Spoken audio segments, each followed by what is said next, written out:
Well, I guess it's a funny story. 1984. Actually, I was out of work and I was reading a magazine. It was called Quick Frozen Foods International. And there was an article about premium ice cream. And the only premium ice cream in the supermarkets at that time was Haagen-Dazs. No one else.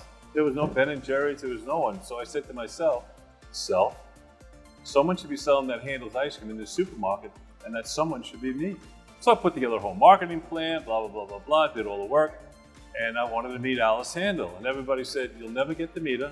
I told her this whole marketing plan, what I wanted to do. So one thing goes to another. I go to a few supermarket chains. We had orders for 10,000 pints a week. I said, it's time for me to figure out how she's making this ice cream. Like I said, each machine only made 20 pints at a time. And she was busy from 9 o'clock in the morning till 9 o'clock at night making ice cream just without location. So there was no way she could do it. So we became really friendly. And she said, why don't you buy the business? I said, okay. And jokingly, I said, well, why don't you loan me the money? And she said, okay. That's how it all started. She actually financed the purchase of Handel's.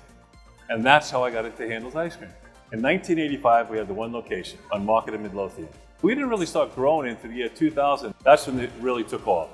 So right now, as of present, we have 120 locations, 30 more going up this year, and then we'll be on track to have 200 locations by 2026. I've been very fortunate to have wonderful employees.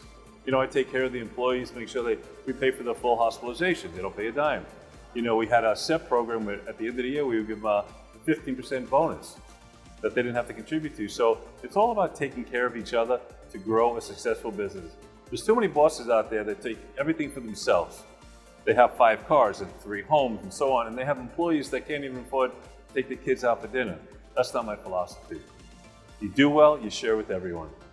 I told Alice, I made her a promise. We will never change the way you make ice cream, ever. It always goes back to caring. Caring to use the best ingredients money could buy.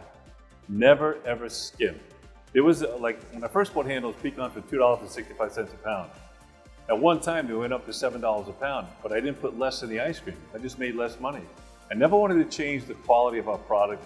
And even to this day, wherever you go around the country, you're gonna find the quality is the same. Well, Farmers National Bank, you know, it's really funny.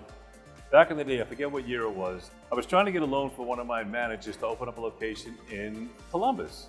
So I forget what bank, I don't want to mention the bank. I was dealing with the bank, and they were doing all this back and forth. Lenny, we need this information, more information. And I gave them some information, they still didn't approve the loan. And I had more money than that in their bank for the loan for this franchisee, which I was going to sign for.